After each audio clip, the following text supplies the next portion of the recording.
I'm back. Ladies and gentlemen, EC3.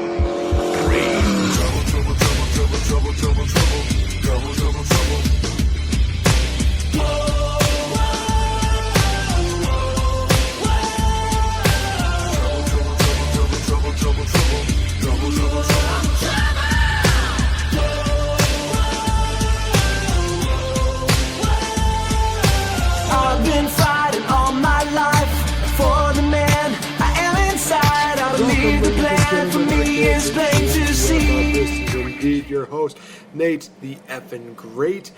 I am back. I am settled into my apartment. I am ready to go, guys.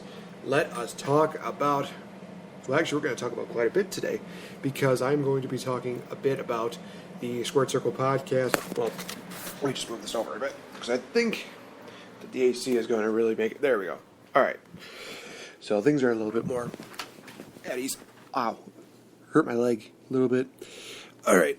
So we're going to be talking about things that are going on with the Squared Circle podcast coming up very soon, including special guests as well as the SummerSlam series. A big announcement about the SummerSlam matchup for the undisputed Squared Circle podcast title, as well as changing the F up Roman Reigns' rise to fame. I'm going to be changing that from TLC 2014 all the way up until WrestleMania 32. I would like to tell you guys what I think should have happened, what I think should have been the situation they should have went to when it came down to Roman Reigns, how they should have handled the title situation, and how they should have handled the matches. Fortunately, it's going to be too late for that, but we're going to change it entirely, and we're going to make it even better, guaranteed. So, we're going to start off, you guys, with what is going to be happening in about, actually a couple days, to be honest with you.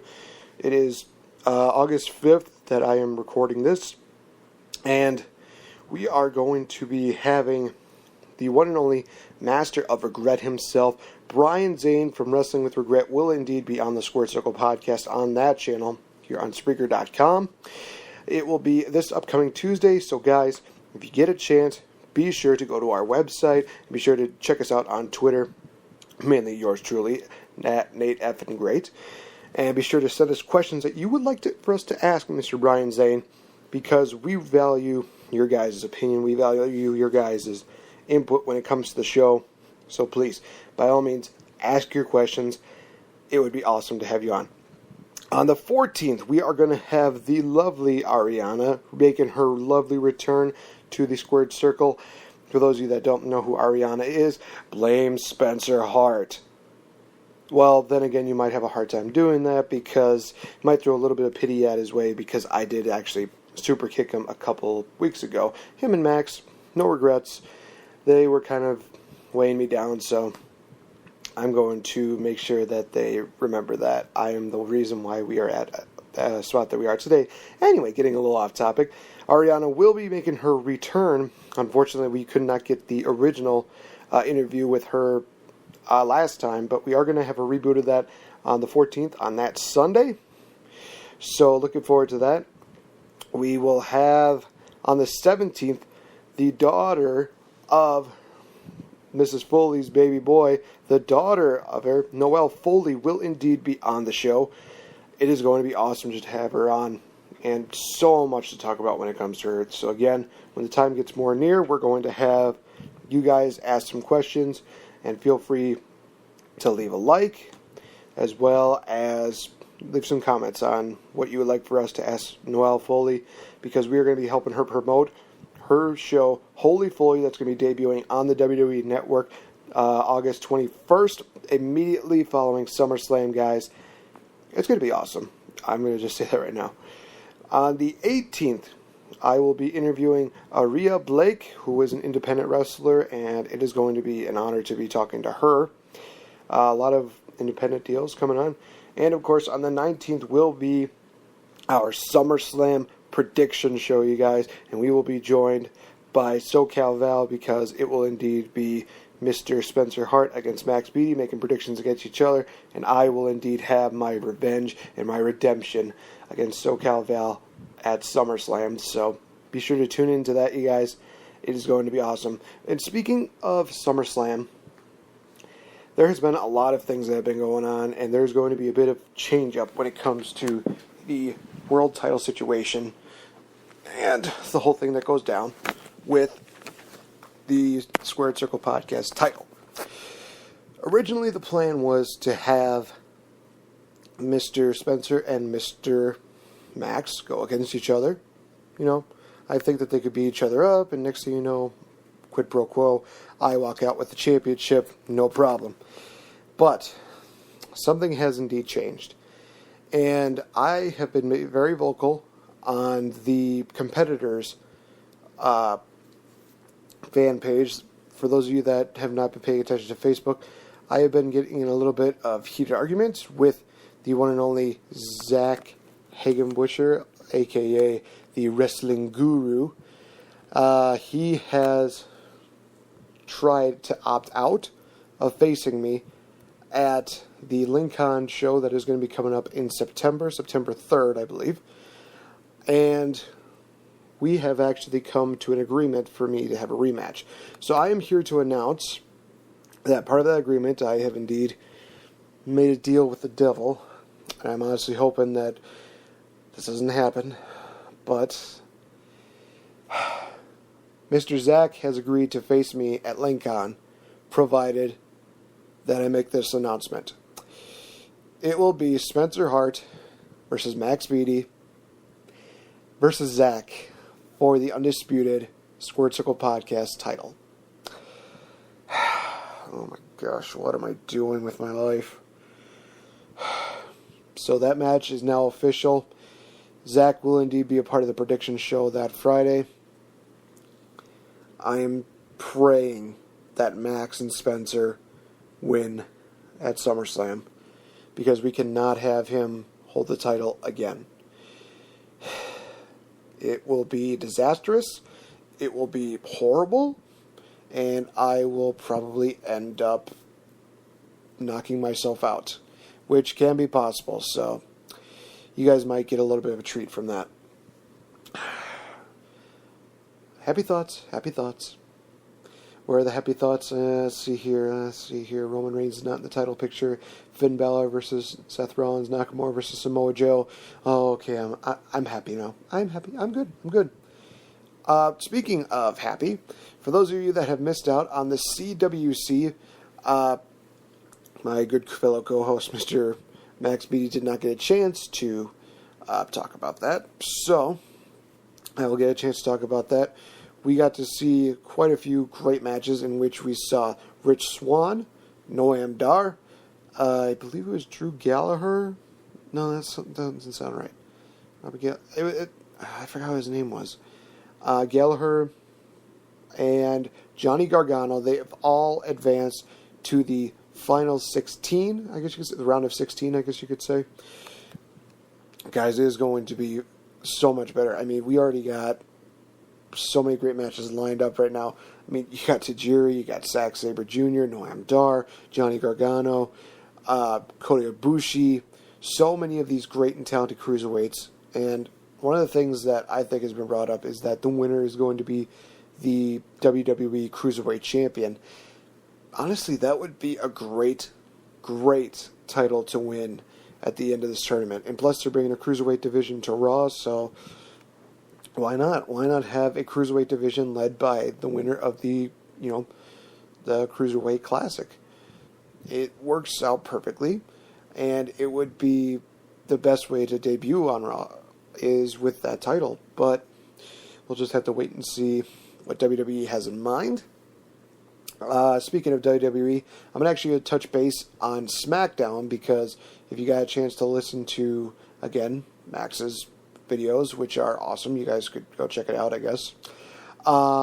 He covered Raw, and he covered NXT. He didn't cover CWC that much because he was more focused on WCPW, which is What Culture Pro Wrestling. Of course, Zach would not know anything about that because he basically treats every other wrestling podcast or wrestling-related content as WWE would with TNA. Again, I stand by what I said, which was that WWE is that Zach is a WWE ass kissing John Cena loving, exclusive wannabe, yeah. For those of you that have not got a chance to go to Pro Wrestling Off Topic's Facebook page, and you'll kind of get the gist of what's going on. And you'll kind of get the gist of where I'm going with that. But with SmackDown, I'm actually going to be doing this starting next week. I am actually going to be doing my SmackDown reactions. I'm going to be posting them, hopefully, here on the Squirt Circle. Well, on either my channel or it's going to be on the Squirt Circle podcast channel. We will discuss that a little more in detail in a bit. But, talking a bit about SmackDown and some of the things that went down. American Alpha, of course, made their debut on the main roster, defeating the Vaudevillains. Awesome matchup. Oh, man. Awesome to see American Alpha definitely home on the blue brand. They looked great. They looked amazing. We got to see another matchup in which Heath Slater wants to be a part of SmackDown, but apparently he would have to beat Rhino to do that. Obviously, I don't think that worked out too well. So, hashtag sign Slater is still in effect. Eva Marie made her debut, and she botched her going down entrance. She was on the second rope doing like a pose or something like that, and then she dropped down, and then she acted like she had an injury on her, I think it was her left leg, and apparently the match got called off completely. And now there's also rumors going around that they want to put the main women's title from SmackDown onto Eva Marie. Tell me what is wrong with that picture. One of these things is not like the other. There's a lot of people that deserve it more, like maybe Carmella or Natalia or Becky Lynch or Alexa Bliss or Naomi or somebody else whose name is not freaking Eva Marie. God. There's so many things that I would want to do to Vince McMahon that would even be frowned upon in Singapore. That is how much I do not want to see Eva Marie as the women's champion. For the love of God, if this happens, I will probably tune out of SmackDown out of my head until they take the belt off of her, then I will resume watching. Hey, Zach, I think we found a nice girlfriend for you. Her name is Eva Marie. You both have something in common. You have no talent, you have no charisma, you ain't got none. So perfect pairing right there. Matchmaking.com by Nate the Effing Great. Yeah. Good Lord. Anyway, we got to see a nice promo deal between Dolph Ziggler and Dean Ambrose, but then Bray Wyatt came out and said, hey, I want to fight you tonight, Dolph Ziggler, and if I win, I take your spot at SummerSlam. Great matchup between Bray Wyatt and Dolph Ziggler. I can see where they're going with this. They're trying to make the naysayers stop doubting Dolph Ziggler. And the only issue I had with this matchup was the finish, because there was a turnbuckle that was exposed, and Dolph Ziggler missed that near the end. Bray Wyatt hit it accidentally. Dolph Ziggler hits the super kick for the 1-2-3, and Dolph Ziggler retains his number one contendership spot. The issue here is that turnbuckle deal, because unless Dolph Ziggler's turning heel, I do not see any reason as to why they would do that. I just don't understand it at all. I really want to be behind Dolph Ziggler, but they're really just having a hard time getting people behind him. I hate that, because Dolph Ziggler's a really talented guy. He really deserves a lot. I mean, he's a two-time former World Heavyweight Champion. He's a multi-time Intercontinental Champion. He won the tag team titles. I think he only won it once, actually. That was when he was part of the Spirit Squad. But he deserves a lot more credit than what he is given right now.